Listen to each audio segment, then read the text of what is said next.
Moi, je crois que la première image qui a compté pour moi, et l'image presque définitive, c'est pas une image de cinéma, c'est l'atlas de géographie.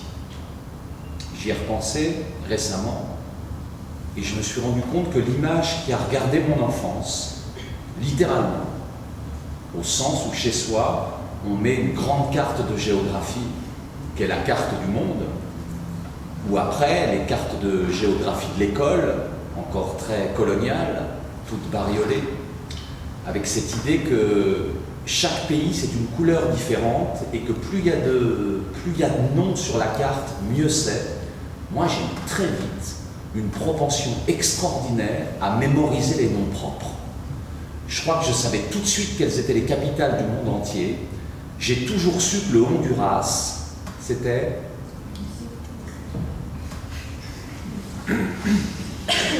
Tegucigalpa, toujours. Je ne me souviens pas d'une période de ma vie où je ne l'ai pas su. Donc tout ça c'est pour dire que c'est plutôt l'énigme de la carte, qui est la première image qu'a regardé mon enfance. Il n'y avait pas d'image chez moi, il n'y avait pas de culture chez moi, il y avait très peu de livres.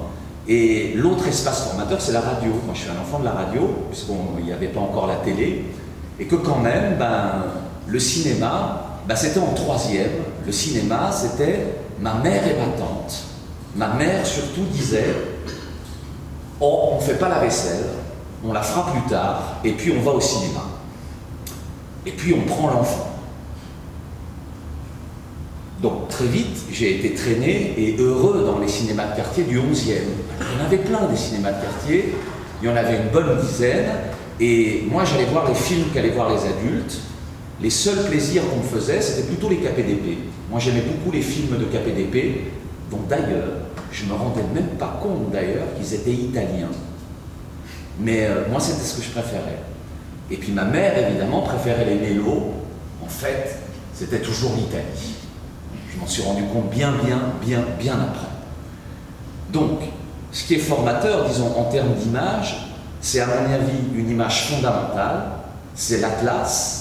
Alors c'est pas un visage, c'est pas un portrait, mais ça joue comme toute vraie image, comme un visage et comme un portrait, parce que toute vraie image est en dernière analyse un visage, et tout visage en dernière analyse est un regard.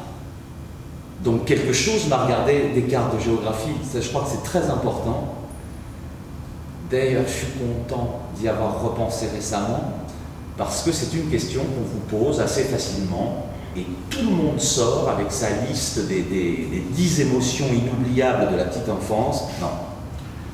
Je crois que la première image, c'est la carte de géographie, en tant que c'est une promesse. C'est une promesse que moi, petit-fils de pauvre, né à la frontière du 11e et du 12e, où je vis d'ailleurs maintenant, donc vraiment un petit parigot, 44, donc dans une France quand même terriblement appauvrie et disqualifiée, profondément disqualifiée, où il y aura très vite la guerre d'Algérie, j'ai le sentiment, alors peut-être que je le reconstruis maintenant, très fort, d'avoir été effectivement le fils de cette époque-là, mais là je ne suis pas le seul, et d'avoir développé comme ça très lentement mon rapport avec ce qu'on appelle les images, et surtout le cinéma, sous les auspices d'une image plus importante que toutes les autres, qu'est la carte de géographie, qui est le petit atlas Larousse. Puis après, les atlas de plus en plus grands, et puis quand j'ai pu me payer les plus beaux atlas qu'on trouvait, et je les ai achetés. Et pour moi, aucune carte était jamais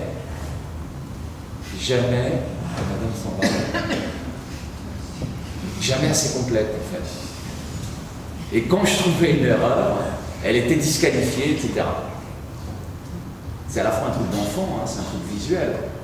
Car la carte de géographie, la carte n'est pas le territoire, mais quand même, vu d'un certain niveau, le territoire ressemble terriblement à la carte. Quand on prend l'avion pour la première fois de sa vie, on se rend bien compte que peut-être c'est la carte qu'on voit.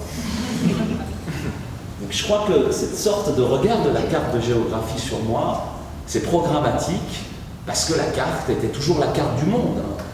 J'étais pas chauvin, mais vraiment dès la naissance. Et que donc les pays lointains, les noms tordus, compliqués, les dessins bizarres faits par les frontières, les noms qui changeaient, je sais pas, quand Ourga devient Oulam-Bator, j'ai le sentiment que quelque chose s'est passé, comme on n'a pas parlé, je suis assez furieux.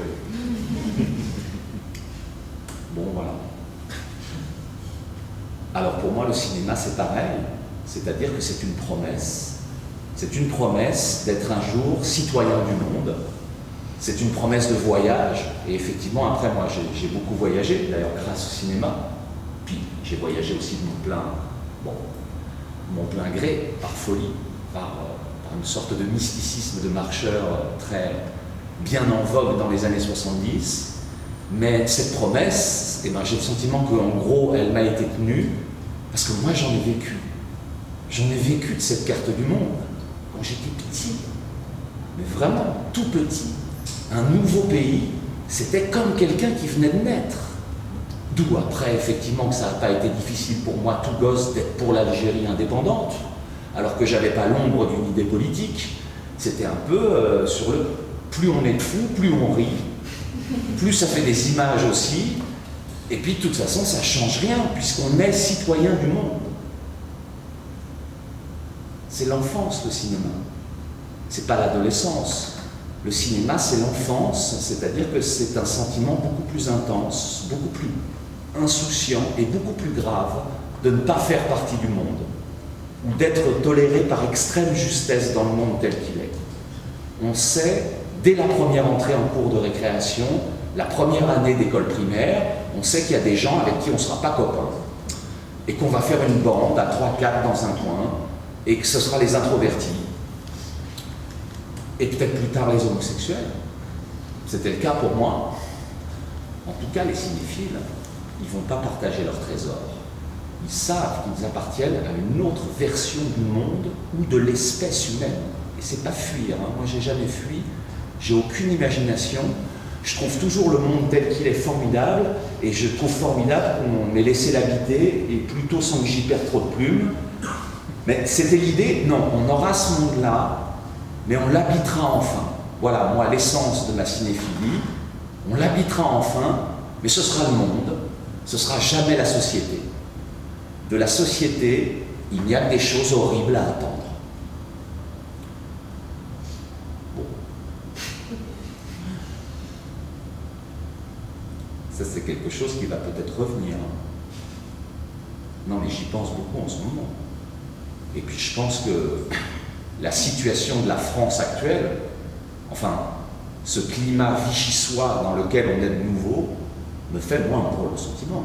J'ai le sentiment tout d'un coup de vivre ce qui existait avant que je naisse. Mais juste avant que je naisse, moi qui suis né en 1944, c'est-à-dire avec un sentiment de veulerie française bien connu. Hein. Alors, ok, tout le XXe siècle français est à peu près... il n'y a pas de quoi écrire à ses parents, hein, c'est pas le plus grand pays du siècle. J'exagère là? Avec comme ça, aujourd'hui, avec l'après-coup, est-ce que j'ai eu ce sentiment très, comme un enfant peut avoir, en disant « Je ne ferai jamais partie de ce monde qui veut me faire croire que Pierre Freinet, c'est l'idéal absolu de masculinité, de grandeur morale et d'héroïsme auquel un enfant de 10 ans puisse s'identifier. » C'est ça qui se passait dans les années 50. C'était que Gabin, Freinet, Fernandel,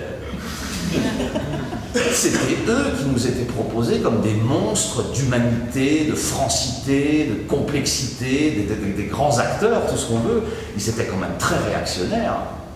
Ils étaient très violemment anti-jeunes. Et la société française des années 50, quand on voit les films, je ne sais pas très bien pour la littérature, mais ça ne devait pas être beaucoup mieux, elle est quand même puante. Elle a été très longtemps puante. Il y avait des choses qui étaient plus supportables. Une certaine morgue dans la langue française qui continuait dans le cinéma de qualité française, très littéraire, c'est-à-dire très admiratif devant la littérature et pas assez admiratif devant le cinéma. Cinéma que je n'aimais pas beaucoup, car en plus j'avais mes intérêts d'enfant. J'aurais quand même préféré m'identifier comme n'importe quel enfant à des gens séduisants. Eh bien les gens séduisants, ben oui, ils existaient, ils s'appelaient Gary Cooper, Cary Grant, Henry Fonda, ils étaient toujours américains et ils étaient séduisants. Aujourd'hui encore, si je vois La mort aux trousses, je me dis que Cary Grant, ça reste quand même un idéal du moi, même quand on a beaucoup vécu. Hein. C'est une belle histoire, Cary Grant. On préférait ressembler à Cary Grant qu'à Rému. Même si on pense que Rému, c'est un monument. Ou Michel Simon, qui est un acteur absolument époustouflant, on nous a présenté à nous, enfants, pas encore cinéphiles, enfants des cinémas, des monstres pour s'identifier quand on était petit.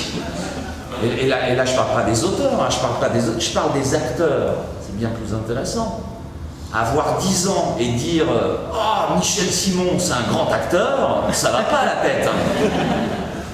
Avoir 10 ans, c'est dire qu'est-ce que j'aimerais ressembler à James Stewart.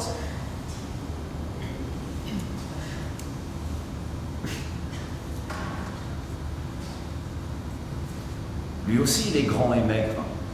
Et il sait se servir de ses poings, contrairement à moi. Et en plus, il sait danser. Donc, il est mieux que moi en tout. Ben, Jimmy Stewart, il était américain. Et moi, j'ai aimé ces gens-là. Sans aimer pour autant l'Amérique. Hein. L'Amérique, c'était autre chose. Moi, j'étais bien en France. C'est pas ça. J'ai pas eu une enfance malheureuse. J'ai été pauvre, mais heureux, protégé. Donc, heureux. Donc, c'est pas du tout pour... J'essaie de voir le paysage intérieur qu'il y avait en moi quand j'étais petit. Je pense que les enfants pensent beaucoup, et qu'ils comprennent tout. Le problème, c'est qu'ils n'ont pas encore l'articulation, puis qu'on les écoute pas aussi. Et donc, j'essaie de reconstituer ce qui a dû se passer pour moi à ce moment-là. Je suis pas du tout spécialement cinéphile, hein. Plutôt je dévore les bouquins, comme on fait à cet âge-là, et toujours la littérature m'a paru plus grande que tout, toujours, même maintenant. Et puis, quelque part, je me rends compte, c'est pas possible, quoi, de frémir devant Daniel Darieux. Moi, je l'aime beaucoup maintenant, Daniel Darieux, parce que j'ai l'âge.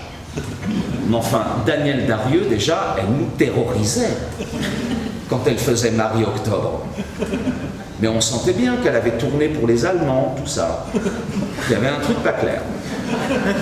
On ne nous disait pas. Donc je pense qu'un enfant, c'est toujours tout. Toujours. Pour ça, après, j'ai bien aimé la psychanalyse. Parce que la psychanalyse suppose acquis, on sait toujours ce qu'il y a à savoir. Le problème, c'est que on n'arrive pas à le dire. Voilà. Ça, c'est autre chose.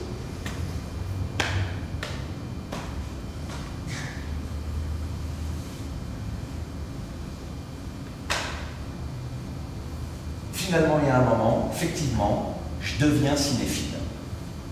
59, ça peut se dater. C'était un moment important de ma vie. Et puis peut-être qu'à ce moment-là, la France est vraiment rentrée dans cette rente glorieuse, que De Gaulle, quand même. C'est pas pareil que la 4e République. Après tout, le monde moderne arrive, le pays s'enrichit, même si on ne s'en rend pas compte. Tout ça a dû jouer, et puis il y a la nouvelle vague. Et la nouvelle vague, bon, elle apparaît comme un mouvement jeune, alors qu'elle est quand même plutôt faite par des gens qui sont un peu des petits vieux, hein, du point de vue psychologique. C'est pas des liés, les gens de la nouvelle vague. N'empêche que quand même, ils ont cette idée toute bête. On va filmer nos copains et on va filmer Paris tel qu'il est. Et filmer Paris tel que c'était en 60, quand on s'appelait Godard, ça fait à bout de souffle. Il a vu qu'il y avait des portes vitrées déjà, que beaucoup de choses étaient blanches, et qu'il ne fallait pas faire une photo charbonneuse sous prétexte que l'art c'était charbonneux. Alors évidemment, tout le monde crie en disant ah, les faux raccords, tout ça, mais c'est pas ça qui est visé. Ce qui est visé, c'est le réalisme. Le cinéma est un art réaliste, sinon rien. C'est un art absolument voué au réalisme qui aura les limites du réalisme. Donc il y a un moment, il y a des gens qui sont de la génération juste avant moi, qui écrivent dans les cahiers du cinéma, qui écrivaient, encore hier ils écrivaient, Truffaut, Godard, Chabrol, Romer, Rivette, Ils font leur premier film, ils sont contre tous les cons, qui sont ceux qu'on a toujours identifiés comme étant les cons, et ils filment simplement leur génération. Ils ne se politisent pas d'ailleurs pour autant, ils ne deviennent pas ce qu'on aurait tellement espéré qu'ils soient, c'est-à-dire non seulement des bons cinéastes, mais des consciences politiques et sociales sublimes. Moi, j'ai été synchrone avec ça, complètement. C'est maintenant que je me repose des questions sur quel cinéma je me faisais avec le cinéma que je voyais dans mon enfance et avec l'image de la France qu'il y avait là-dedans. Et je me rends compte que l'image de la France, je ne savais pas très bien quoi en faire. Et l'autre révélation absolue, c'est, oui, le cinéma, c'est quelque chose d'extraordinaire, ça peut filmer des choses, ça peut faire témoignage. Le seul ennui avec le cinéma, c'est que ça fait témoignage entre, disons, 14-18, grand témoignage, inoubliable, début du cinéma, et la Seconde Guerre mondiale, et j'ai peur que ça témoigne plus au-delà. Ça, on y reviendra. Mais pour ce qui est de la Seconde Guerre mondiale et de son vrai accident métaphysique, qui n'est pas la guerre elle-même, on a toujours eu des guerres, qui était l'histoire des camps, je veux dire, tomber sur Nuit et brouillard au ciné-club du lycée Voltaire à 10 ans, c'est pas tomber sous le charme de « Alors, monsieur cinéma, vous avez été un petit cinéphile et vous vous êtes branlé sur Ava Gardner ?» Oui, mais après. Et je vais dire, Ava Gardner me touche plus aujourd'hui qu'à l'époque. Moi, je suis tombé sur la capacité qu'avait le cinéma de dire « Ceci a eu lieu » et c'est tellement monstrueux qu'en un sens, on est tranquille. Ça ne peut pas se reproduire. Je ne pense plus du tout. Je pense que ça va se reproduire. Plein de gens ont toujours pensé. De même que quand on criait dans les années 60 et 70 « le fascisme ne passera pas », il passait nulle part, il n'y en avait pas. Il n'y en avait qu'en Chine, là où on trouvait que c'était bien. Aujourd'hui, il y en a partout. Mais plus personne défile. Bon. Donc j'ai le sentiment effectivement que revient une vieille carte du monde et que peut-être que là le cinéma il nous manque et il va nous manquer parce que le cinéma promettait un monde. Alors le monde n'était pas complet, il était américain. Il était américain à 70% le monde. Mais l'Amérique, d'abord, elle était mondiale, l'Amérique, d'abord. C'était quand même un sacré méli-mélo en termes de peuple et d'émigration. Deuxièmement, le cinéma hollywoodien et le cinéma américain qui nous a fait, car quel autre cinéma aurait pu nous faire dans l'après-guerre, si ce n'est le cinéma américain, qui était à son maximum de bonheur, de capacité de bonheur, de capacité de grâce, dans cette culture plouc qui a fini par donner Dallas 15 ans plus tard, et qui, je veux dire, à l'époque, dans les films de Douglas Sirk, l'Amérique, elle est belle à voir. Quand Fred Astaire danse, c'est beau. Puis ça ne danse que là, ça ne dansait pas en Europe. Donc tout ça, on l'a su, mais on l'a su d'une façon absolue. C'était une promesse d'un monde, même si le monde était très américanisé. Alors notre grande naïveté à nous, c'est qu'on a pris des choses terminales qui s'appelaient Rio Bravo, La mort aux trousses, Autopsie d'un meurtre. Moi, c'est des films formateurs pour moi, fondateurs. On a pris ça pour le train-train normal du cinéma, et du cinéma, pas du cinéma américain, du cinéma, alors que c'était la fin. Voilà.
so, but don't turn around, Sheriff. Now what are you going to do, Sheriff?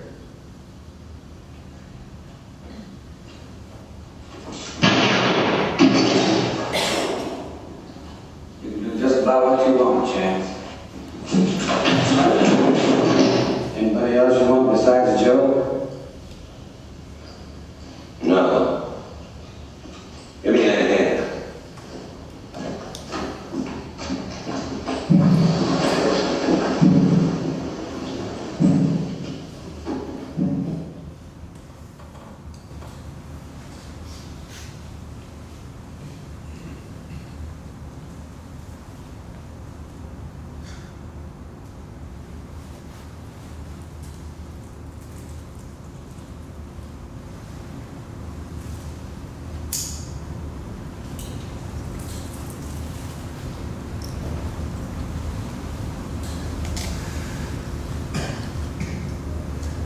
On ne devient pas critique de cinéma, ça peut pas être une vocation, c'est à peine un métier.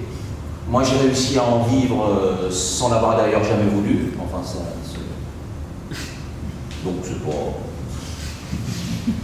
Outre que c'est mort à mon avis et que ça ne se pose plus comme question, même à l'époque où il y avait encore des critiques de cinéma, les rares qui ont compté un petit peu avaient toujours un drôle d'itinéraire, c'était... je sais pas... Ils avaient oublié de faire quelque chose d'autre, ou qui s'étaient trouvés plutôt à l'aise dans une position de médiateur ou de transmetteur de quelque chose. Alors il y avait à transmettre. Et la critique de cinéma, c'est comme tous les trucs de médiation, il y a l'amour du cinéma, ça s'explique pas. On voit des milliards de films, à un moment on les a vus, donc on a une culture. Il y a ceux qui gardent tout pour eux. Il y a ceux qui font des films, donc retransvasent. Et puis il y a ceux qui vont être obligés de finir comme moi je finis, c'est-à-dire de raconter leur vie de quelqu'un qui a regardé ce qu'ont fait les autres. Alors il fallait vraiment que ce que les autres faisaient à l'époque ait eu de la valeur et que ça ait valu beaucoup de s'en servir pour fabriquer des petits objets écrits, pas trop mal écrits quand même, pour appartenir à l'existence mouvementée, mais finalement unique dans le siècle, de ce truc qui s'appelle les cahiers du cinéma, qui malgré tout est une des grandes revues du siècle. Alors,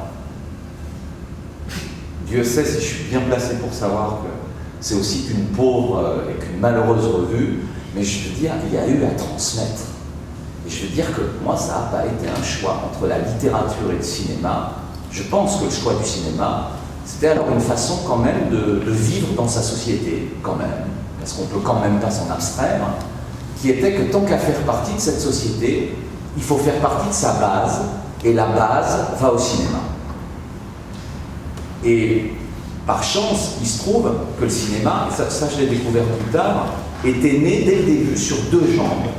Une jambe absolument populaire, basique, triviale, imaginaire, et une jambe cultivée, compliquée, philosophique, élitaire, et qui a fait la critique, et que donc choisir le cinéma, c'était alors sans s'en rendre compte, choisir une culture, une maison avec deux portes. Une porte que tout le monde prend, et qu'il faut prendre, hein, sinon on ne comprend rien au cinéma.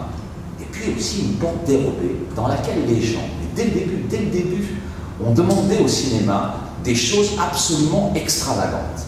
Il suffit de lire, je sais pas, les textes qu'Abel Gans, jeune homme, écrivait. C'était quand même un intellectuel malgré tout, Abel Gans.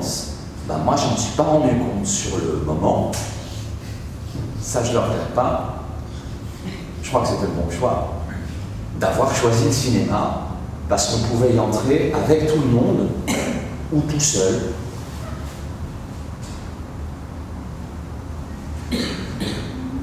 En 64, j'avais 20 ans, je suis parti avec quelqu'un qui à l'époque était très proche, qui s'appelle Louis Korecki. Et on est vraiment partis comme des néophytes et comme des gamins dépenaillés, sans un sou. Les charters qui à l'époque mettaient 20 heures à traverser l'Atlantique. Et on s'est retrouvés à Hollywood, chez quelqu'un qui était le correspondant de l'époque des cahiers à Hollywood, qui s'appelait Axel Madsen, qui nous a hébergés gentiment. Il n'était pas très riche non plus. Et ça, je trouve ça émouvant quand j'y repense. Nous, on avait une liste de gens qu'il fallait voir avec l'idée que certains n'avaient jamais été vus ou qui n'avaient jamais eu d'entretien avec eux, dans l'idée de marchander ça pour rentrer au cahier, pour les publier dans les cahiers. C'était quand même l'idée. Moi, j'étais très timide, je parlais mal anglais. Scorecki était beaucoup plus entreprenant à l'époque, beaucoup plus actif, il en voulait, tout ça. C'était lui qui était moteur. Moi, j'étais un peu zombique. Hein, enfin, je crois. J'avais 20 ans. Et ce qui est formidable, c'est qu'on a été porté par nos certitudes. Alors, nos certitudes, elles venaient très, très profondes d'immaturité. Ça veut dire, nous, on pensait que ce qu'on avait aimé dans le cinéma américain depuis 4-5 ans faisait partie d'une essence éternelle. On ne voyait pas qu'Hitchcock était vieux. On ne voyait pas qu'Howard Hawks était vieux. On ne voyait pas que... Alors on disait, oui, mais ils vont faire leurs derniers films qui vont être aussi beaux que les derniers quatuors de Beethoven ou les derniers tableaux du Titien. Et on était dans l'admiration des vieillards. C'était quand même une période un peu bizarre quand même. Et on était évidemment persuadés qu'ils étaient ravis de nous voir. Or, c'était quand même une période où il y avait encore le système des studios. Et donc, chaque grand studio avait son Foreign Press Department. Et là, il y avait quelqu'un qui disait écoutez, il y a 2 jeunes gens absolument farfelus qui viennent d'arriver des cahiers du cinéma. Quand même, c'était un petit peu remonté jusqu'à Hollywood, qui avait une bande de Français pas possible, qui avait des goûts tordus et qui préféraient Samuel Fuller à Robert Wise, sans quoi ils avaient bien raison. Mais à l'époque, c'était un scandale. Et ils faisaient leur boulot, les Américains, parce que eux, ils avaient les moyens de demander à tel cinéaste s'ils voulaient bien recevoir 2 jeunes journalistes français, et tout le monde disait oui. Si bien que nous, on s'est retrouvés fiers comme Artaban, avec nos questions absolument à côté de la plaque, complètement intellectuelles, totalement propédeutiques, à voir Howard Hawks. Moi, Hawks, c'était le type qui avait fait Rio Bravo. Rio Bravo, c'est le premier film sur lequel j'ai écrit, c'est mon premier article. Et c'est un film qui restait un film de chevet toute ma vie, parce que c'est un film qui m'a accompagné. Alors, voilà, c'est un film dont je peux parler des heures. Et alors voilà un film qui m'a regardé, qui m'a vu tel que j'étais moi adolescent, et qui en savait long sur moi, bien plus que moi je croyais savoir sur lui. Donc Hawks, pour moi, c'était mon cinéaste préféré. Alors on avait des échelles, on avait des listes, on se déchirait quand les listes ne correspondaient pas. On avait toutes les tares des gens de parti, hein, même s'il n'y a pas un parti derrière eux. Et donc on s'est retrouvés devant Howard Hawks, qui nous a absolument récité sa leçon, qu'il avait toujours dit dans les entretiens. Il disait « Je traite les scènes de comédie en drame et les scènes de drame en comédie, voilà, c'est mon truc. » Oh oui! Redites-le nous encore! Alors que ça avait été publié 20 fois. Mais c'était Howard Hawks. Et je me souviens même, on avait un petit magnéto à bande, il n'y avait pas de transistor à l'époque, et qui s'est mis en panne en plein entretien Hawks. Et qu'on en aurait pleuré sur place. Et qu'il a essayé de le réparer, qu'il s'est cogné, que ça n'a pas marché, qu'il a fallu faire venir un gros truc du studio pour que les gens de la Foreign Press aient leur entretien avec Howard Hawks. Mais on a vu Buster Keaton, par exemple. Parce que nous, on ne disait pas Keaton est vieux, il va mourir, plus personne ne veut de lui. On disait Keaton, c'est un génie. C'est un génie. Un génie. C'est un des plus grands auteurs de cinéma. Alors, on va aller voir Buster Keaton, qui était quand même dans la vallée californienne un jour de canicule absolue, qui allait mourir 2 ans après, qui se marrait comme une baleine, qui comprenait rien à nos questions, qui avait une gouvernante qui s'occupait de lui. Nous, on disait et la solitude. Il disait. Et on lui demandait de raconter un gag d'un film de 1910 avec Fatih. Il se rappelait de tout. Il se rappelait du gag, il aurait pu le dessiner. Nous, on était bêtes, hein. Mais on avait la force de cette bêtise. C'est-à-dire qu'on pensait que ces gens étaient géniaux. Et je le pense toujours. On avait des questions stupides, ils étaient très gentils. Il y avait un professionnalisme, un vrai celui-là, parce que c'est devenu après, et ils nous ont laissé faire. Et voilà comment on a vu des gens qui sont tous morts après. On est même les seuls à avoir vu Léo McCarey.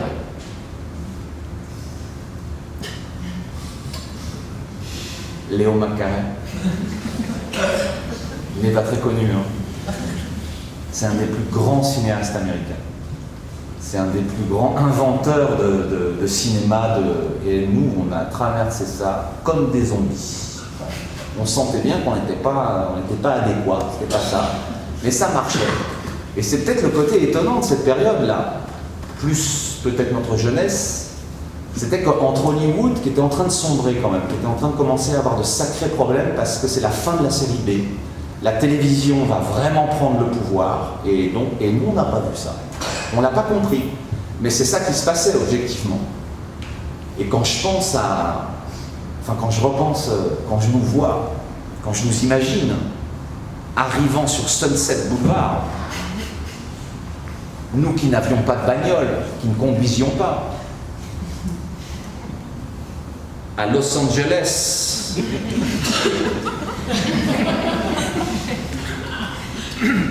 on prenait le bus, totalement ridicule. Je me dis, on était quand même extraordinairement naïfs.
Moi, ma passion, je sais pas, c'est autant écrire, c'est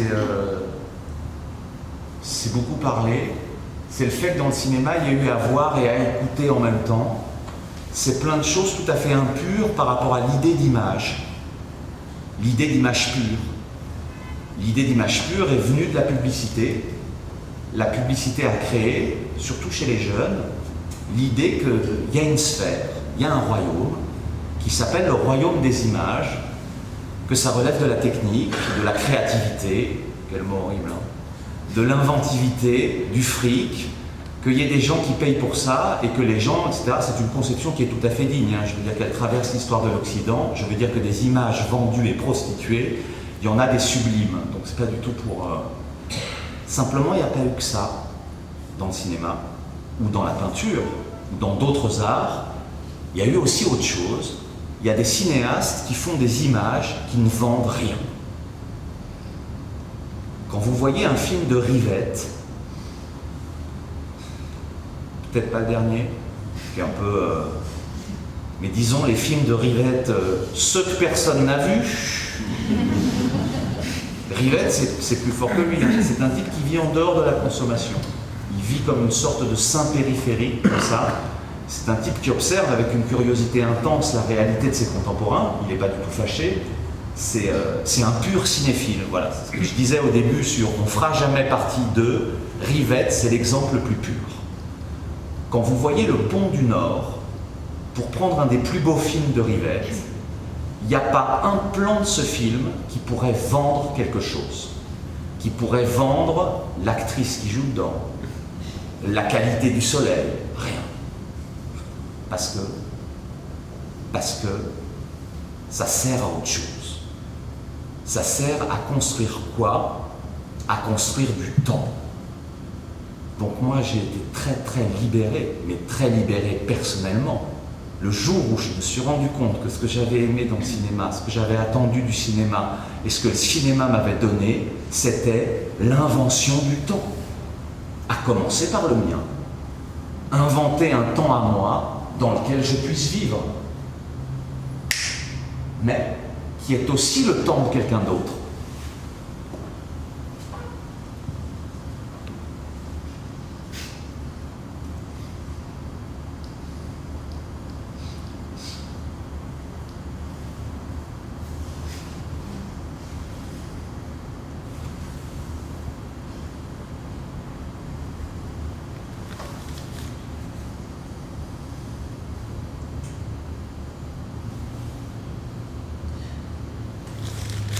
Il y a des gens qui me disent oh là là, le rayon vert, c'est formidable, mais qu'est-ce qu'il fait en 16 mm, Romer? Mais il est fou, il n'est pas professionnel, j'ai envie de le gifler, je dis tu rentres chez toi. Cinéma, c'est pas ça. Cinéma, c'est la durée. Si tu n'es pas sensible au fait que Romer invente des durées, que lui seul invente, évidemment, il le fait aussi avec des images, et il a plutôt un bon imaginaire. Moi, j'ai rien à te dire. Bon, mais j'ai mis 30 ans à comprendre ça, comme quoi c'est les choses les plus simples dans sa vie qu'on met très longtemps à comprendre. Tout ça, c'est pour dire qu'il y a une forme d'énergie qui est plutôt liée à la parole. Je parle beaucoup. À l'écriture, j'aime bien écrire assez vite, comme ça, qui chez moi s'est réalisé, par exemple, alors assez étrangement, parce que je ne l'avais jamais pensé, dans le journalisme, écrire vite comme ça, sous l'impulsion des images et des sons, mais mêlés, des images et des sons mêlés, ça m'a toujours bien plu, ça me fait fabriquer moi-même du temps, et du temps de vie, et du temps de survie souvent. Moi, mon truc, c'est de regarder les images qu'ont fait les autres, et de dire, là il y a un temps juste, là ça n'a pas, parce que je suis un assez bon topographe. Je veux dire que c'est comme le tennis, moi j'aime beaucoup le tennis, j'écris dessus, je vois tout de suite ce qui se passe sur un court. Dans un film, je vois tout de suite ce qui se passe. Dans un film de Fritz Lang, je vois tout de suite l'espace vide derrière qui appelle le plan. Je le vois depuis que je suis tout petit, cet espace. Je suis né comme ça. Une des raisons pour lesquelles j'ai aimé le cinéma, c'était qu'il me maintienne un rapport avec mes contemporains. Et pour ça, je trouvais formidable ce cinéma qui était peut-être un art, encore que c'est pas sûr, et qui faisait avec le fric, avec le narcissisme, avec la trahison, avec le temps, les délais de tournage, toutes les choses basiques de l'espèce humaine, toutes les choses basiques de la société. C'est pas parce que moi je suis pas très bon pour la société que j'ai pas lu Flaubert ou que j'ai pas lu Balzac.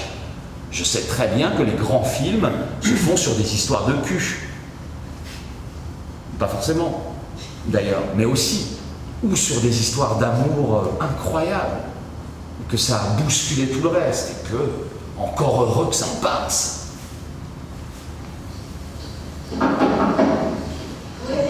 It's me, the sheriff. Oh, just a minute.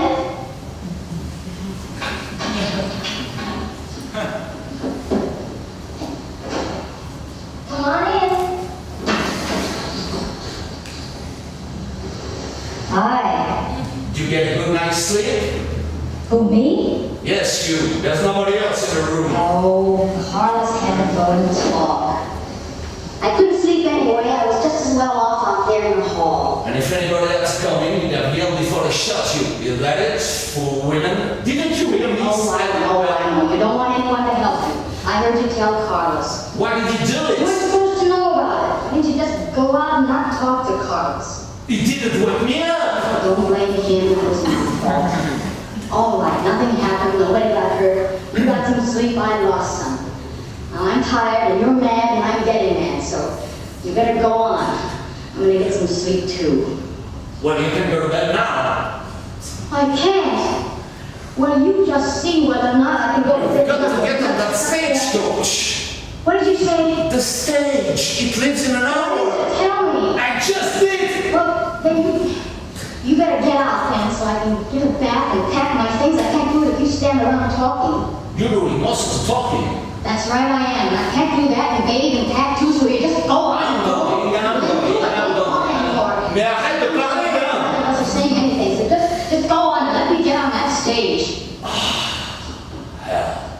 Goodbye.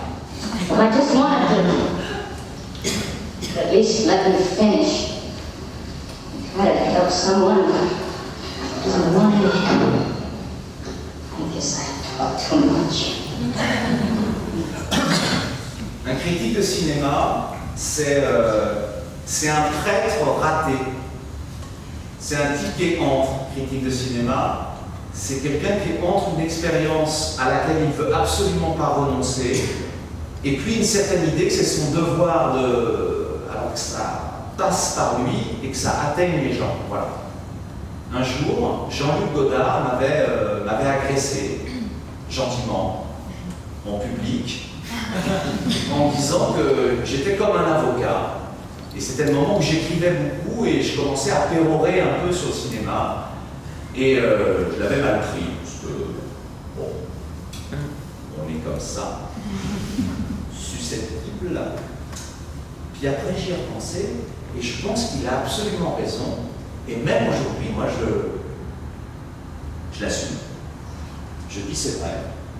J'ai le sentiment, depuis quelque temps, que quand les gens viennent, comme aujourd'hui, ça ne peut pas être moi qui les intéresse, sinon ils se seraient intéressés plus tôt. Donc ça veut dire, c'est ce que je représente. Et ce que je représente, c'est une certaine fidélité à une idée fixe, c'est que le cinéma, c'est bien. En gros, c'est bien. Alors on dit c'est bien, et puis on finit par dire c'est du côté du bien. Voilà, moi c'est là où je suis rendu aujourd'hui. Je me dis, il y a quelque chose dans le cinéma qui a une valeur éthique, qui a une valeur morale. C'est pour ça que le monde sans cinéma m'inquiète, parce que je ne vois pas du tout ce qui pourrait jouer un rôle comparable, parce que l'espace public a été anonymement, simplement, occupé par des films et par des gens qui les voyaient, un peu comme ça en catimini, aussi bien en haut qu'en bas de la société, et que j'ai adoré cet anonymat, et qui m'a quand même, il a quand même fait de moi, malgré mes peurs, quand même, un citoyen correct de la France. Donc je dis, ben oui, moi je suis l'avocat du cinéma, j'arrête pas de dire à quel point c'était un truc formidable. Par exemple, les gens qui aiment le théâtre. Ben, si le théâtre était plus fort aujourd'hui, s'il avait la force que tout le monde aimerait bien qu'il ait, la force qu'il a eu à certains moments dans l'histoire, au XVIIe, chez les Grecs, en Angleterre, c'est quand même c'est le vrai espace public. Quand les gens vont au théâtre, ils y vont pour se purger des passions, pour jouer des antagonismes très violents, les dieux contre les hommes, les classes contre les classes. Bon, moi je n'ai pas vécu ça, un peu le TNP quand j'étais petit, je ne l'ai pas vécu, et puis, mais quelque part ça me manque. Je me dis, ça c'est l'espace public, entièrement occupé par des gens qui font fonction de se donner, d'être un autre, les acteurs, et le public, il y va pour jouer son rôle de public. Ça, à mon avis, dans le théâtre, ça semble avoir du mal à exister parce que ça subit les mêmes attaques que, disons, tous les arts traditionnels. Les médias tuent. Les médias tuent. Enfin, c'est pas qu'ils tuent, ils dévitalisent, hein, comme les dents.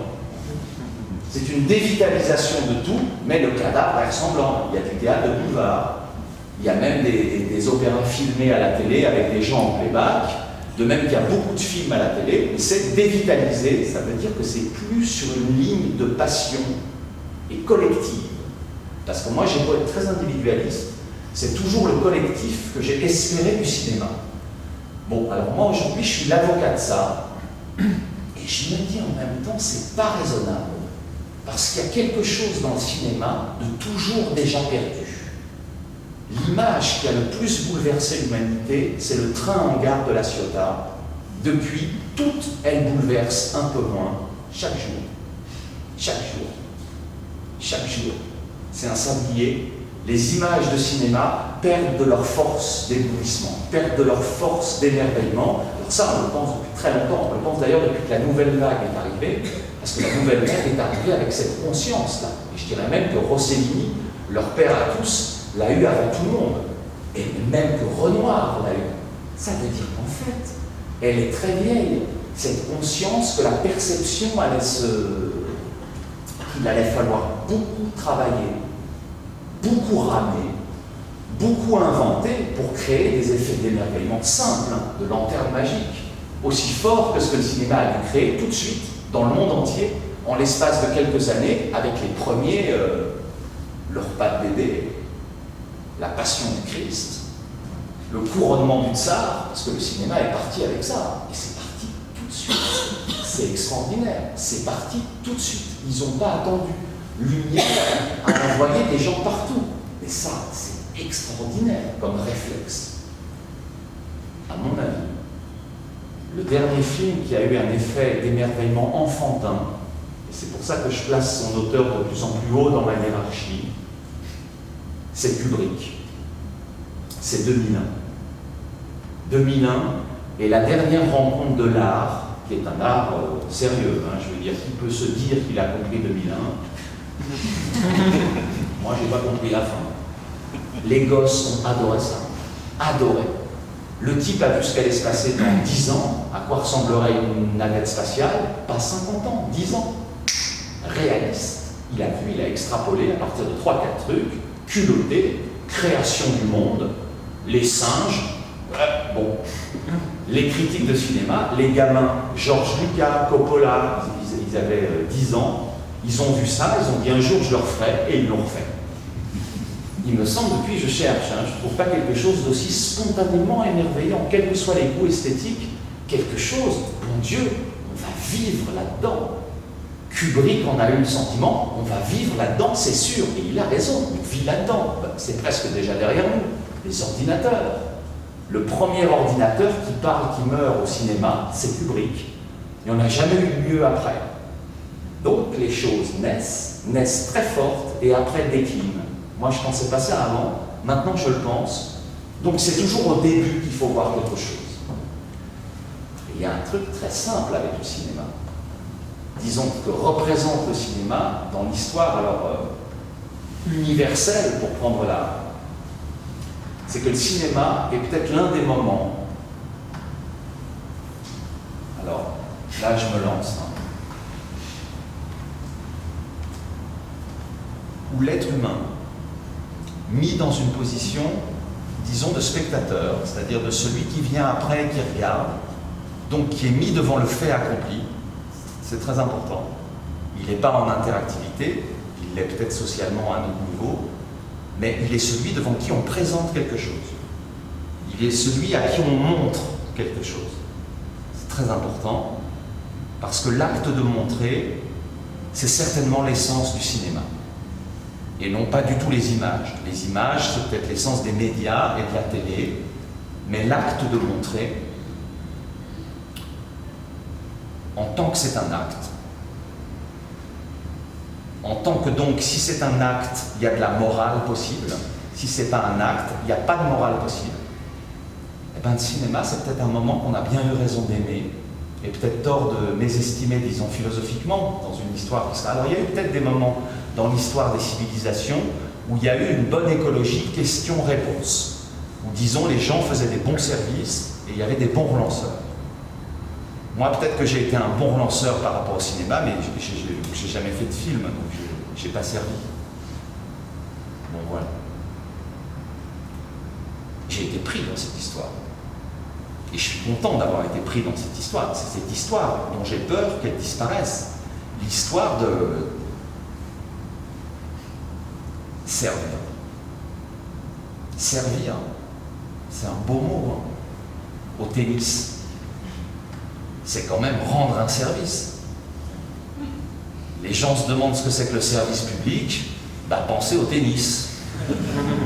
Regardez ce que c'est qu'un service. C'est quelqu'un qui vous rend service. Ah bah c'est simple.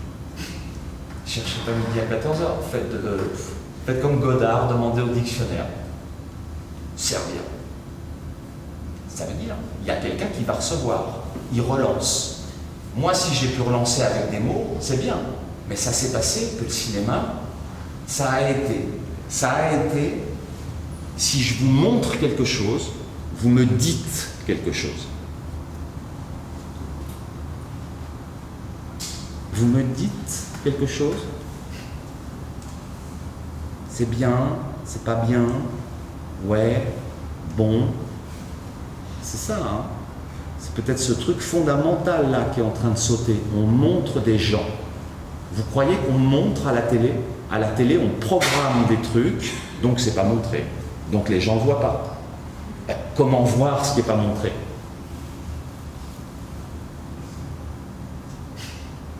Si vous me dites ça, c'est un briquet, je vous le montre, je vous dirais, j'aime pas le rouge, bon. Et d'ailleurs, ça me rappelle, j'avais un briquet comme ça. D'ailleurs, c'est peut-être vous qui me l'avez fauché.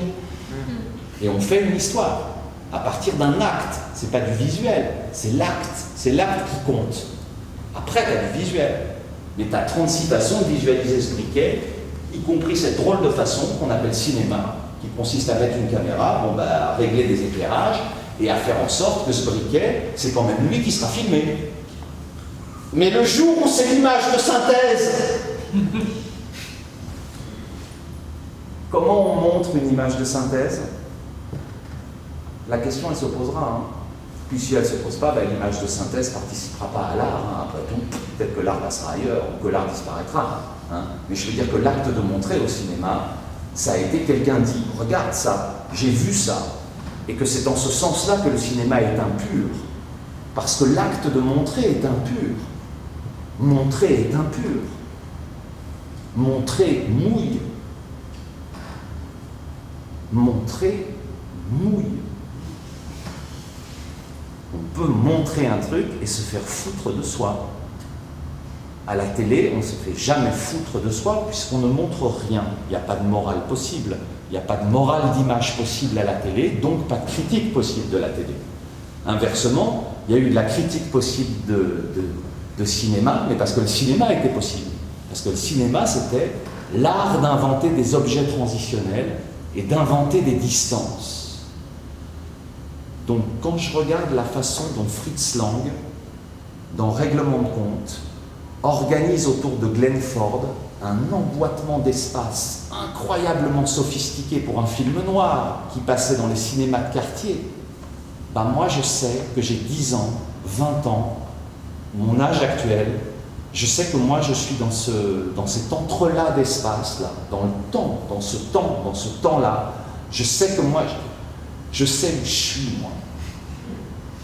Je ne peux être que là où Fritz Lang m'a mis, car Lang est un vrai cinéaste qui ne me mettra pas n'importe où. Ouais. Faut qu'il y ait un bonhomme. Faut qu'à un moment il y ait quelqu'un qui m'ait pris par la main en me disant, voilà, tu vas regarder cette scène qui est horrible. Moi je m'appelle Hitchcock. Tu auras très peur, mais tu verras cette scène d'un lieu qui est ton lieu, qui est le lieu pour toi, et ce lieu sera construit par la mise en scène. Tu ne seras pas alternativement avec la caméra là, puis là-haut, et puis là, et puis là, et puis là, et puis là. Non.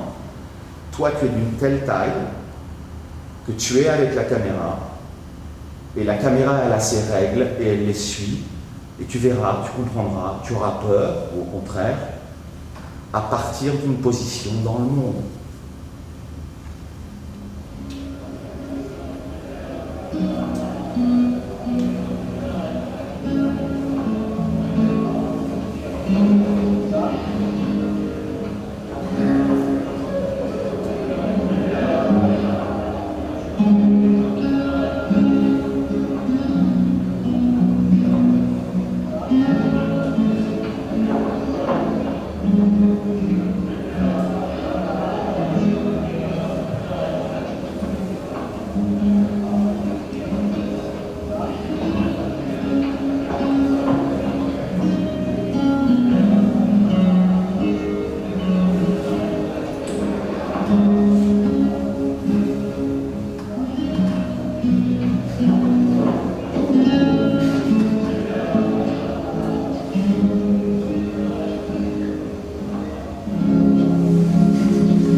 Joe, you're under arrest. Maybe so, but don't turn around, Sheriff.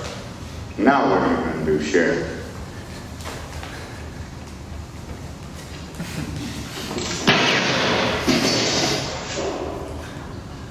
Do just about what you want, champ. Anybody else you want besides Joe? Non, non. Give me that hand.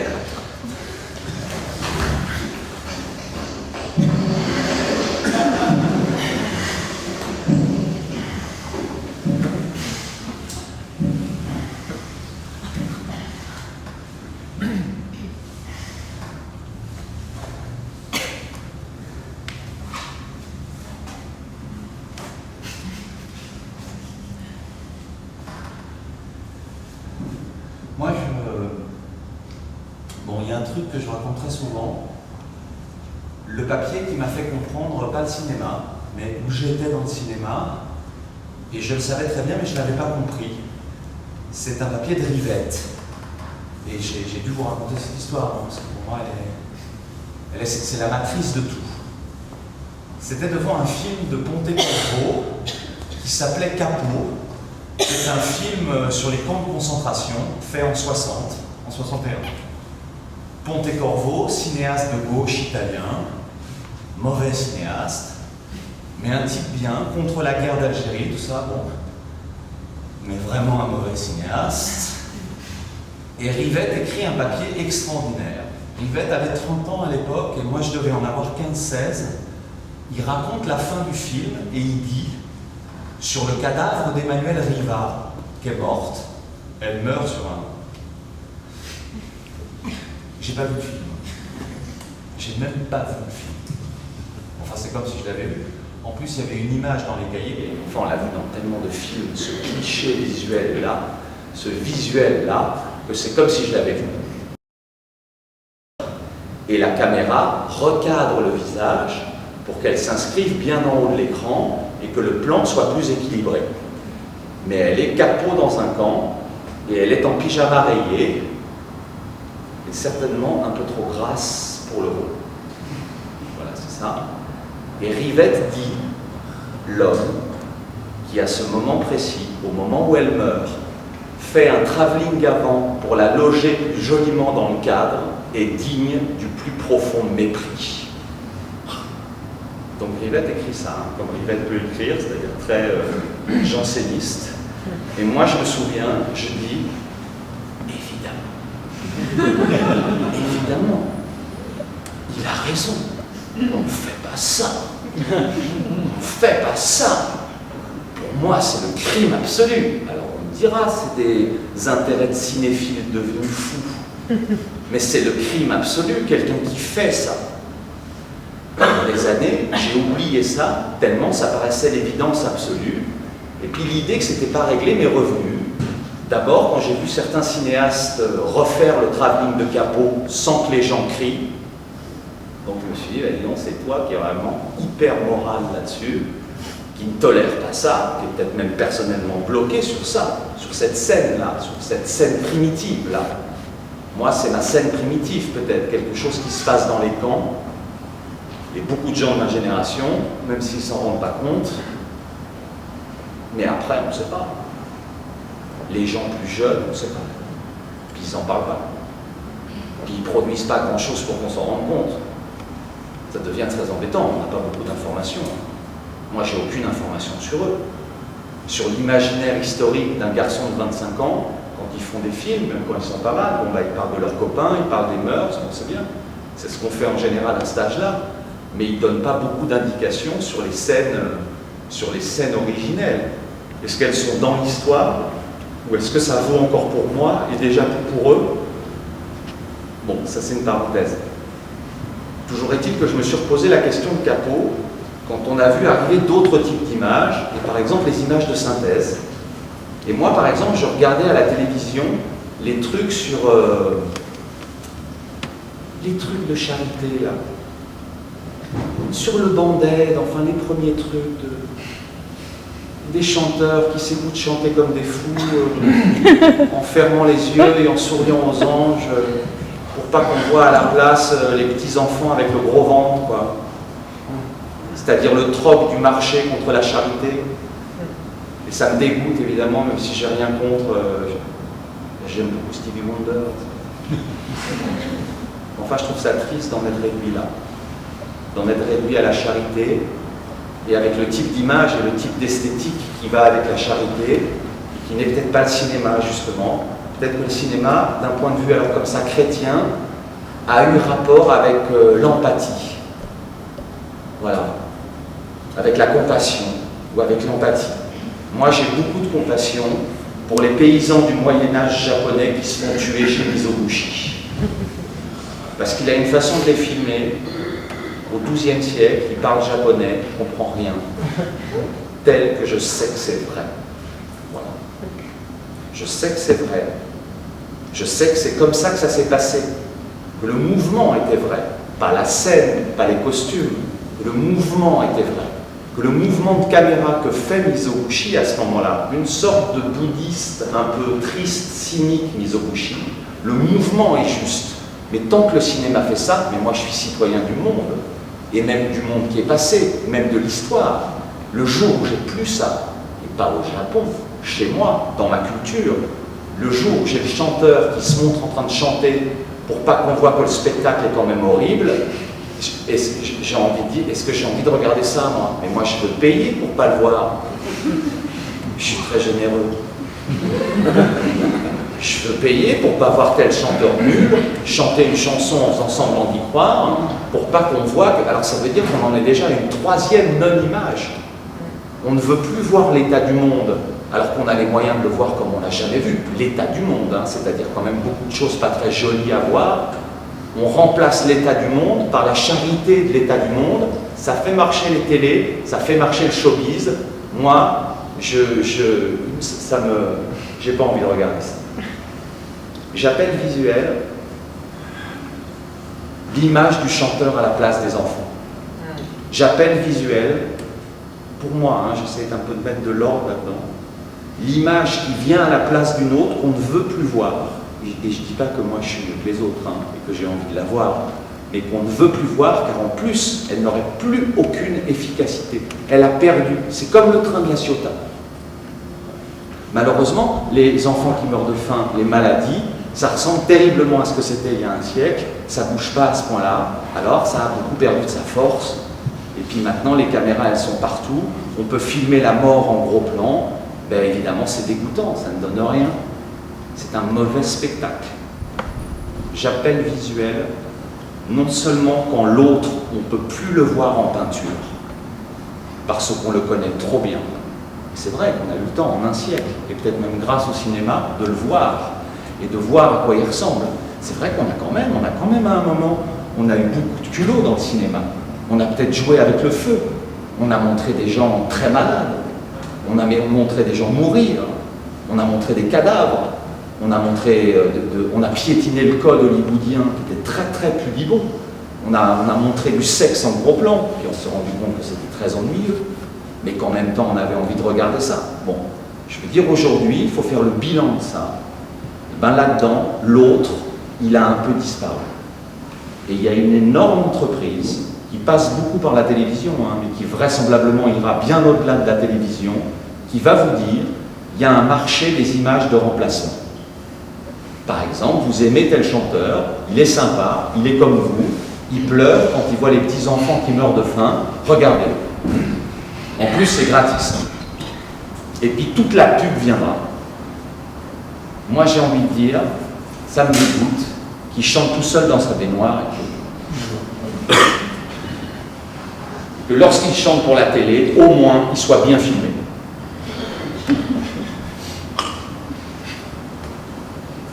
Moi, j'ai envie de dire, moi, j'ai le sida.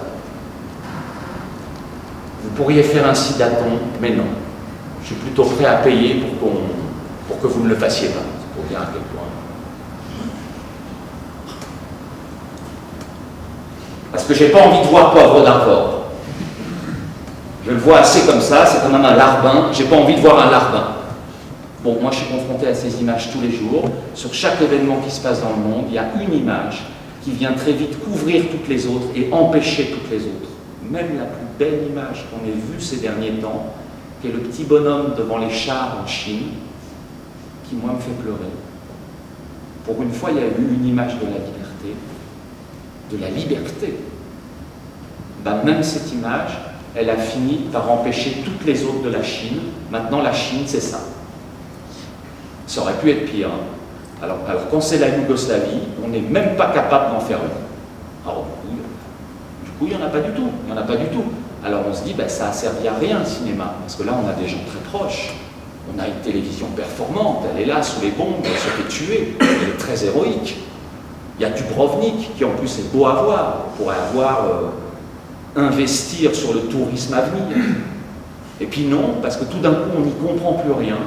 Et quand on ne comprend plus rien, quand on n'a plus aucune conception de où est l'autre, et où je suis moi comme autre, parce que je suis l'autre de l'autre, évidemment, quand la question de l'autre a sauté, toutes les images ont sauté, et il n'y a plus que du visuel. Alors il y a du visuel, n'importe quoi, c'est-à-dire on zoome. C'est le zoom. Le zoom, c'est la masturbation. Ce qu'est la masturbation à l'amour. Alors c'est bien un peu de masturbation, je suis vraiment pas. Enfin là, quand il n'y a plus que ça, on est un peu Big Brother quand même. Donc le caméraman zoome. Il zoome. Il y a le pape, il zoome. Il y a la patte Panzani, il zoome. Non, Panzani, non, parce que Panzani s'est payé très cher. Donc là, il y a quelqu'un qui sait qu'il ne faut pas zoomer. Parce que ça a été écrit quelque part. Les saintes écritures, les seules qui nous restent, c'est les storyboards de pub pour vendre Panzani. Comment on pourrait être fier de nous?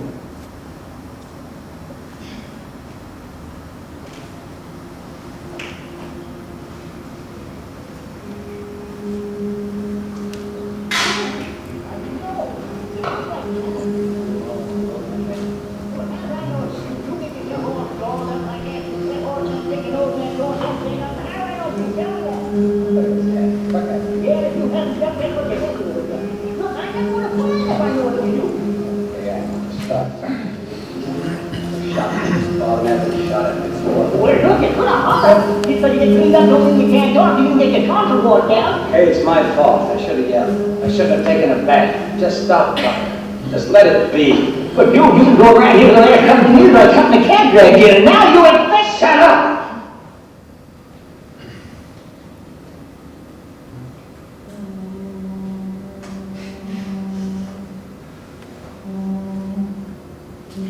The sun is sinking the west. The cattle go down to the stream. The red ring settles in the nest. It's time for a cowboy to dream. Purple light in the canyon. That's where I long to be, with my three good companions, just my rifle, pony, and me. Gonna hang my sombrero on the limb of a tree. Coming home, sweeter darling, just my rifle, pony, and me. Whippoorwill in the willow sings a sweet melody right into Amarillo. Just my rifle, pony, and me. No more cows to be roping, no more stray. When I see round the bend, she'll be waiting just my rifle pointing at me. Just my rifle, my pointing at me.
Non, les gens détaillés en ont parlé. C'est les gens de Libération qui n'avaient pas fait rien. Pensant que Coppola c'était fini, c'était démodé et qu'on pouvait... Personne n'allait se lever en disant « Vous oubliez le Coppola. Coppola n'est plus du tout à la mode, il paie ses dettes, mort au vaincu. Même à l'idée. » Ça me fout quand même en rogne. C'est le meilleur des trois. Et je me suis dit, mais bande de plouc absolue. Maintenant, c'est Coppola que vous ne voyez même pas. Alors, on est parti de Straub, on arrive à Coppola. Ça veut dire qu'en 10 ans, c'est l'ensemble même du cinéma qu'il faudrait promouvoir. Mais c'est trop pour moi. Parce que moi, je ne suis pas habitué à promouvoir tout le cinéma. C'est ce que je fais maintenant devant vous. Je dis du bien du cinéma en général, mais alors c'est parce que c'est tout le siècle. Enfin, je veux dire, c'est toute ma vie. Bon, ok, je peux dire que j'ai des raisons d'aimer ce que j'aime. Enfin, tout le monde les a. J'espère. Enfin, j'espère. Mais avant, on disait, ouais, moi, dans le cinéma, j'aime plutôt ça. Puis il y a des gens qui aiment autre chose. Aujourd'hui, j'ai le sentiment que c'est l'ensemble du cinéma qui bascule dans quelque chose d'autre. Alors peut-être que moi, je ne suis pas l'homme. Je Je suis peut-être le passeur de ça, mais je ne suis pas l'homme qui pourra dire bon, maintenant fini de rire, les médias c'est l'horreur. Enfin, c'est autre chose, soyons gentils. C'est autre chose, c'est profondément autre chose. Le cinéma, ça va de Lumière à, disons, Coppola et à vous de jouer. Tout est à prendre là-dedans, presque à égalité. Il n'y a pas une modernité de Coppola et un archaïsme de Méliès, c'est pas vrai. Bon, voilà, en ce moment-là, aujourd'hui, hic et nunc, j'ai envie de dire, mais arrêtez de nous faire honte avec le côté « Ah, moi, le cinéma, c'est une culture merveilleuse, mais alors je ne connais pas, je ne suis pas cinéphile, j'ai pas vu. Le cinéma, c'est un truc qui a beaucoup de valeur et à vous d'aller y voir. J'espère simplement qu'il y aura des passeurs. Je ne sais pas à quoi ils ressembleront. Ils ne ressembleront pas à ce que j'ai été, même si moi, je l'ai été à un moment. Mais, et j'ai pas honte de ça, au contraire. Je suis content. Mais moi, c'est fini. Et ils ne ressembleront pas à Poivre d'Arbre. Ils ne ressembleront pas à Claude Jean-Philippe. Ils ne ressembleront pas à, voilà, qu'est-ce que je peux dire, à Monsieur Météo. Peut-être qu'ils ne seront pas dans les médias, peut-être qu'ils vont écrire, peut-être qu'ils vont faire des revues. Sinon, le cinéma disparaîtra. Enfin, il sera recyclé. Il sera recyclé comme beaucoup de choses du XXe siècle.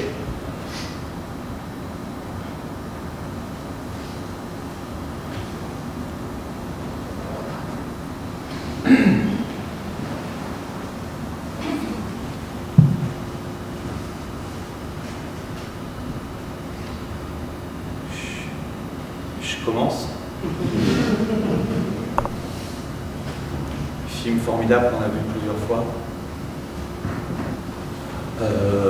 L'homme qui tua Liberty Valance.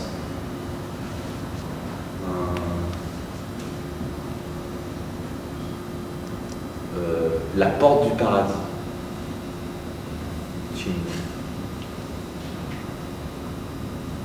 Palombe la Rosa.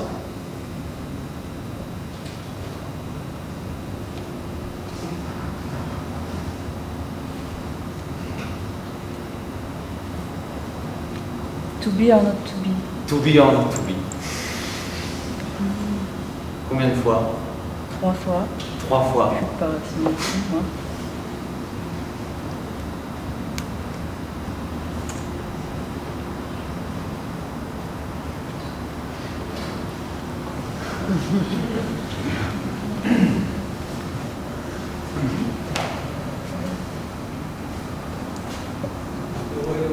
Le roi et l'oiseau. À quel âge vous l'avez vu? À 6 ans. Crin blanc. Crin blanc.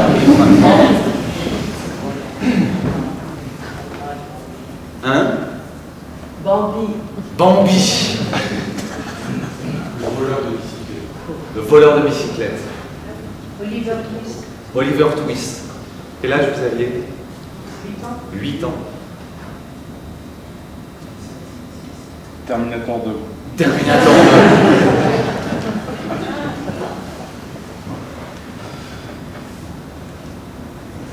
2. Le 1. Après le jeu. Ah, vous l'avez vu après? Ouais. Le ballon rouge. Le ballon rouge.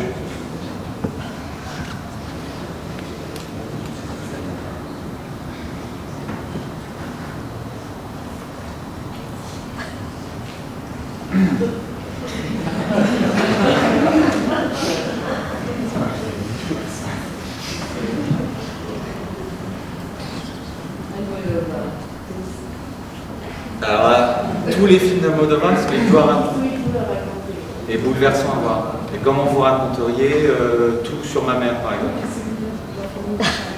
C'est pas racontable? Ça n'a pas de sens. Film formidable, film bouleversant, c'est l'histoire d'un hindou qui va à une fête. Oh, la partie. Parti.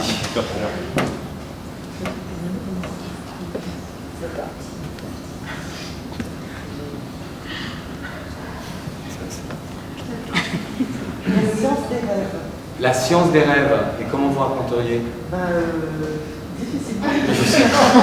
Non mais pour dire à quelqu'un c'est formidable, va le voir, ça reste l'histoire. C'est tout, c'est formidable, il faut absolument le voir. Pas d'histoire. C'est génial.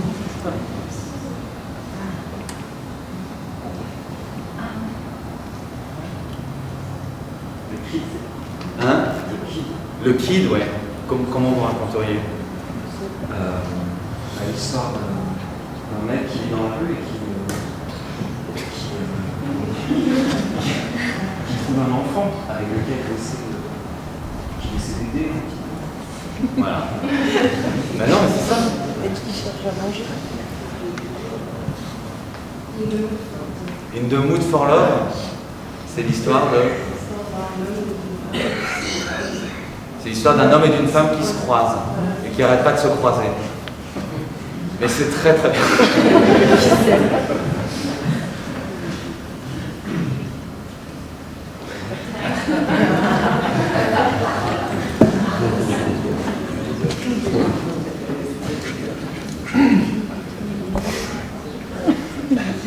Oui, In the Mood for Love. In the Mood for Tous les Lars von Trier. Vous êtes un? Tous les Lars von Trier. Tous les Lars von Trier. Ah oui, là c'est... Oui, oui. Hein? Moi je... Inglorious Bastard. Ah oui. Non? Ah, la liste de Schindler. Ça c'est bien. Les Woody Allen où ils parlent un peu trop? Tous, ils parlent tous.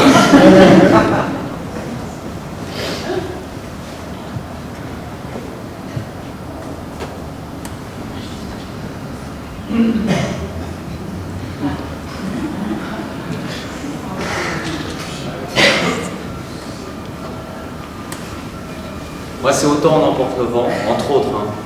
Non, c'est bien. C'est bien le film. Titanic. Titanic. La grande vadrouille. La grande vadrouille. Tout à fait.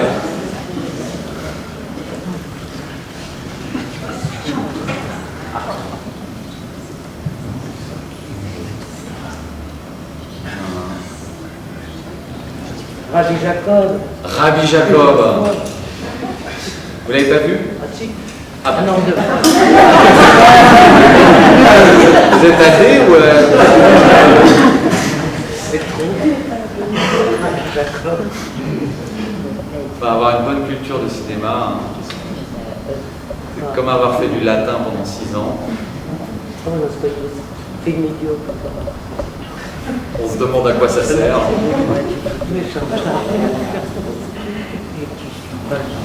Et puis un jour, on reçoit des copies. Et on se rend compte que c'est des gens qui ne savent pas écrire le français.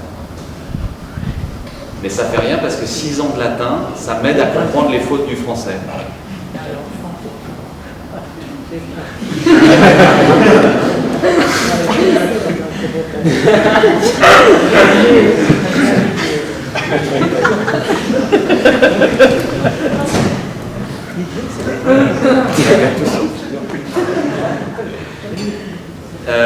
Ouais. Et quand je dis 6 ans de latin, c'est pas pour jouer une carte élitaire. Je dis que la mise en place ou la mise en scène d'un gag chez Buster Keaton, qui est un type qui savait à peine lire et écrire et qui venait du cirque, ou d'un film noir de Robert Aldrich, est aujourd'hui beaucoup trop compliqué pour la perception moyenne, disons celle qui vient de la télévision, qui a réduit la grammaire de base du cinéma, qui n'était déjà pas très développée, mais qui a réduit ça à 3-4 cas de figure, quoi. Ce qui est explicable par le fait que c'est une machine de diffusion et que sa question n'est évidemment pas de raffiner sur les procédures ou sur le langage, mais d'être sûr d'atteindre tout le monde. La télévision est de la famille du téléphone. C'est-à-dire quand Poivre d'Arvor dit les nouvelles, il montre à son patron qu'il a bien travaillé. Il ne me parle pas à moi. C'est une conversation privée. Wow. C'est devenu tout à fait impossible pour la télévision de prendre en compte l'individu. Alors elle marche à l'idéologie individualiste, mais c'est jamais qu'une idéologie. Elle ne peut plus prendre en compte l'individu, donc c'est l'individu qui la prend en compte. Donc je zappe, je fais mes montages, j'en fais qu'à ma tête et je la méprise, ce qui n'est pas bon non plus. Alors, est-ce qu'on peut critiquer la télévision sans critiquer le public auquel elle s'adresse?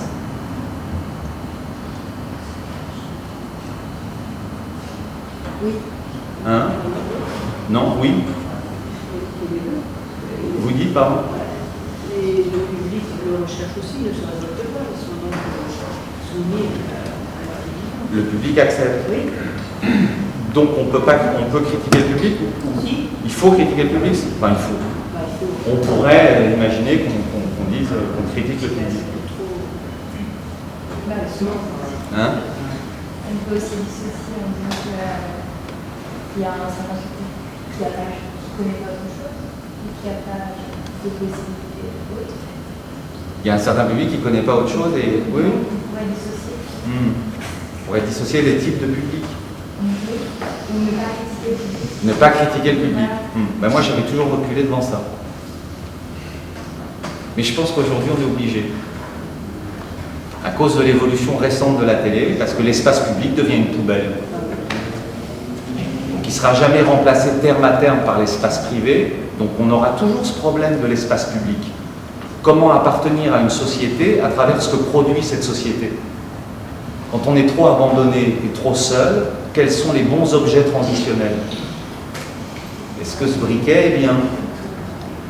Est-ce que cette émission de télévision est bien? Est-ce que ce film est bien? Est-ce que je peux lire l'autre? C'est ça. Voilà, c'est ça ma question, et elle peut traverser tout le siècle. Il y a un moment, je faisais partie des gens qui s'intéressaient à la télé, à la surprise générale. Fou, celui-là, la télévision, c'est pas un art. Moi, je disais, je m'en fous que ce soit un art ou pas, du moment que ça communique un peu.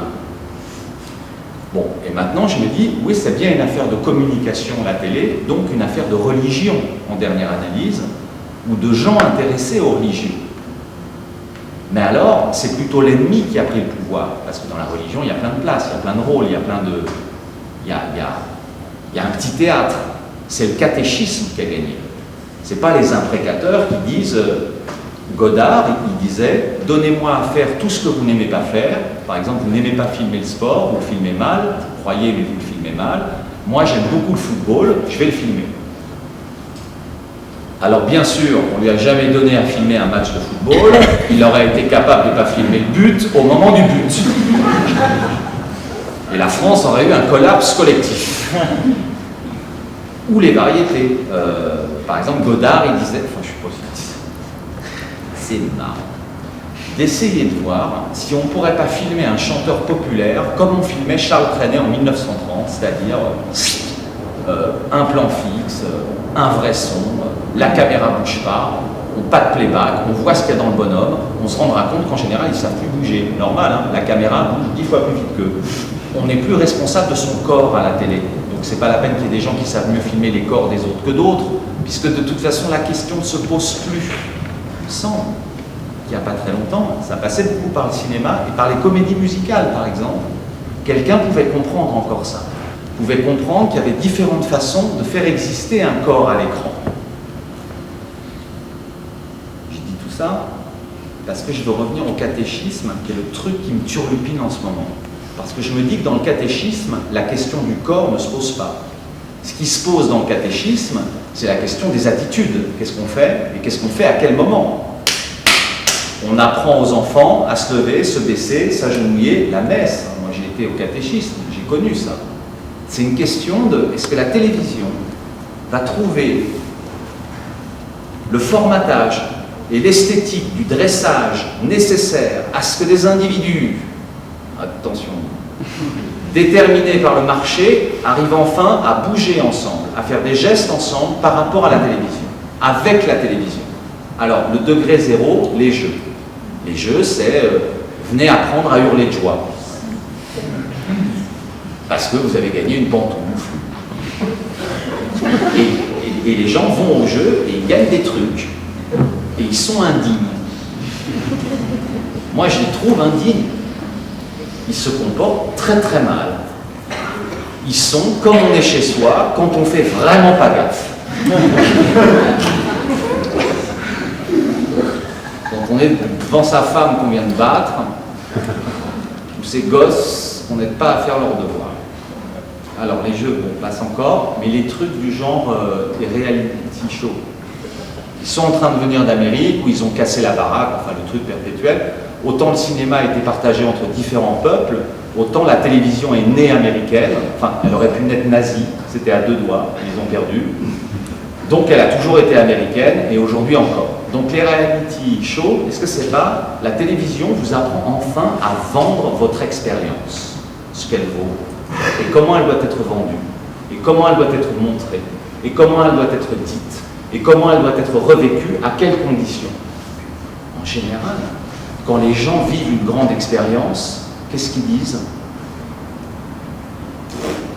On ne peut pas raconter.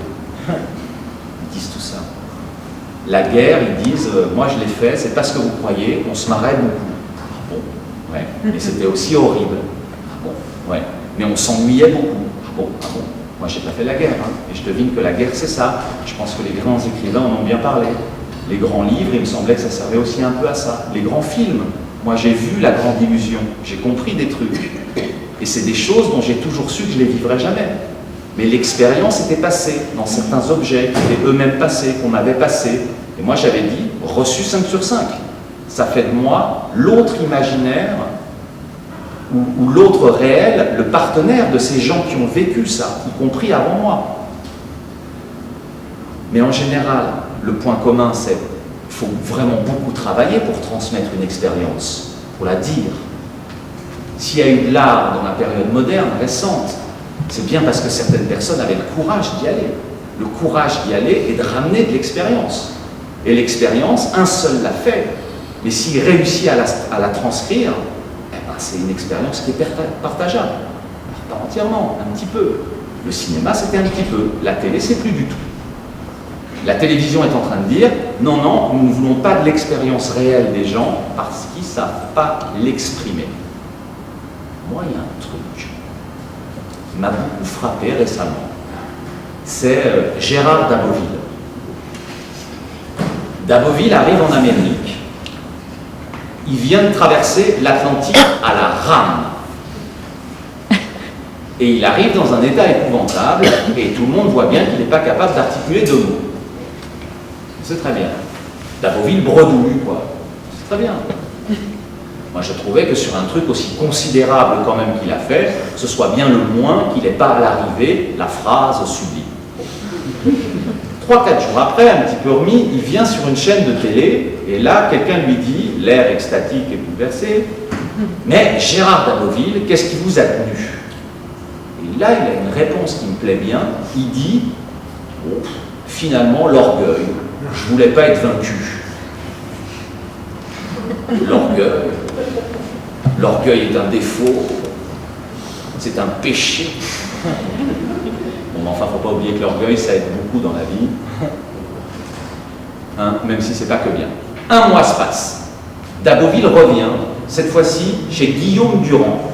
Alors là, on est en plein catéchisme. Et même question, mais Gérard Daboville, d'où vous êtes venu? Et là, il a quand même sorti le discours de la télé. Là, il a dit, c'était mon rêve, je voulais être fidèle à mon rêve. Et il a implicité comme ça tout un discours, mais il faut que tous les matins, les petits Français se lèvent, ils aient un rêve d'enfant, et bien sûr c'est inutile, mais c'est tellement plus beau quand c'est inutile. Évidemment, ça ne sauve pas de vie, c'est un peu stérile, mais si tout le monde, c'est pour dire comment en 2 mois, quelqu'un qui était plutôt rétif aux médias et pas très doué pour ça, a appris la langue. Et cette langue, c'est ça que j'appelle le catéchisme. Daboville a appris à se tenir et il a appris à tenir sa langue. Et même lui, il a appris à dire ce qu'il faut dire. Donc, il n'a plus parlé de son expérience, Il a parlé du sens de son expérience. Il a parlé de comment il fallait qu'elle soit interprétée et vécue. Et il s'est mis, parce que son corps s'était remis, il s'est mis dans une position de médiateur de sa propre vie. Alors moi, ce que je pense que la télévision va essayer de faire, et c'est pas sûr qu'elle y arrive, auquel cas ce sera d'autres trucs plus sophistiqués qui le feront, des moyens de communication beaucoup plus big brotherisants, c'est le côté « apprenez à vous vendre ». Ne laissez plus les gens la raconter à votre place, ce qui veut dire ne laissez plus les acteurs la jouer. Les acteurs, ils sont très embêtés. On leur enlève leur gagne-pain. C'était leur passion de dire « je serai Daboville ». Et Daboville dit « non, je vais le faire télé ». Et la télé dit « ah, on vous aime, vous êtes un véritable exemple moral ». Donc, individualisme et catéchisme.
Cette réalité dont nous sommes absolument sûrs aujourd'hui, c'est qu'entre nous et un lieu qui avant était le lieu de l'autre, un des lieux de l'autre, grand ou petit, il y a à coup sûr un écran. Où ça va se fabriquer maintenant le modèle d'identification? Moi, j'ai aucune idée. Quand on voit Terminator, le 2, c'est un beau scénario. C'est dommage que le film soit paresseux, Parce qu'on voit arriver une machine qui simplement est plus forte. C'est la machine qui est plus forte, Schwarzenegger est plus faible. Et c'est une vraie machine, c'est une machine parfaitement antipathique. Là, il n'y a plus d'anthropomorphisme. Hein. Le méchant Terminator, il est vraiment pas fréquentable. Alors on regarde avec tristesse Schwarzenegger comme quelque chose qui est encore... c'est une machine capable de s'humaniser. Donc le film, avec son énorme succès sur les gamins, tout ça, il dit bien que nous sommes en panne de ce côté-là, du côté d'un mythe. Moi je pense que, alors pour le meilleur et pour le pire, parce que là je crois que ça c'est en train de nous échapper, il faut que l'homme se redise à lui-même à quel point il y a de l'humain et du non-humain. Moi j'ai cru que l'humain était gagné, parce que je venais après l'inhumanité, et on est beaucoup à avoir eu cette sorte d'illusion.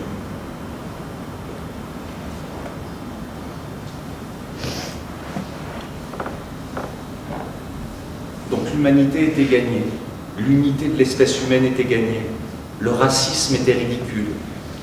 Je pense qu'aujourd'hui, tout ça nous sera reposé. Je pense par exemple que la question de savoir si nous sommes plutôt les fils de nos parents ou les fils des dauphins est une question tout à fait sérieuse, qui est dans l'inconscient des enfants. C'est une question mythologique.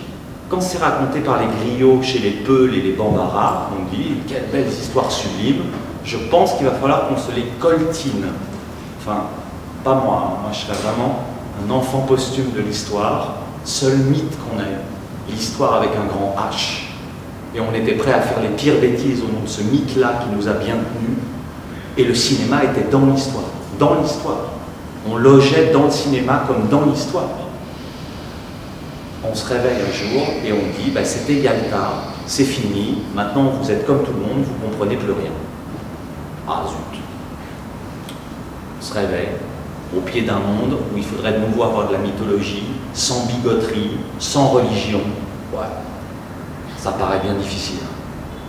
Alors moi, les mythologies, je suis très embêté parce que le cinéma, je ne l'ai jamais pris sur son côté mythologique qui ne m'intéressait pas. Les mythologies, ça ne m'intéressait pas.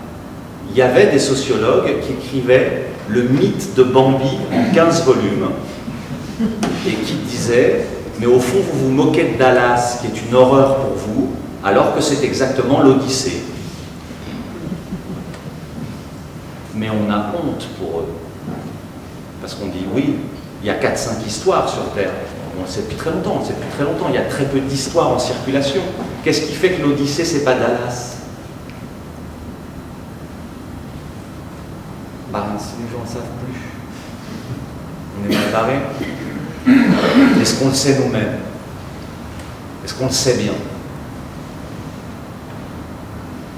On peut en parler? On peut le passer? On peut la passer, cette idée? Est-ce qu'on a relu l'Odyssée récemment? On en est là, hein, si on est un peu honnête. Donc moi, la première mythologie que je vois sur les rangs, elle me dit rien qui vaille, c'est celle de notre mémère la Terre.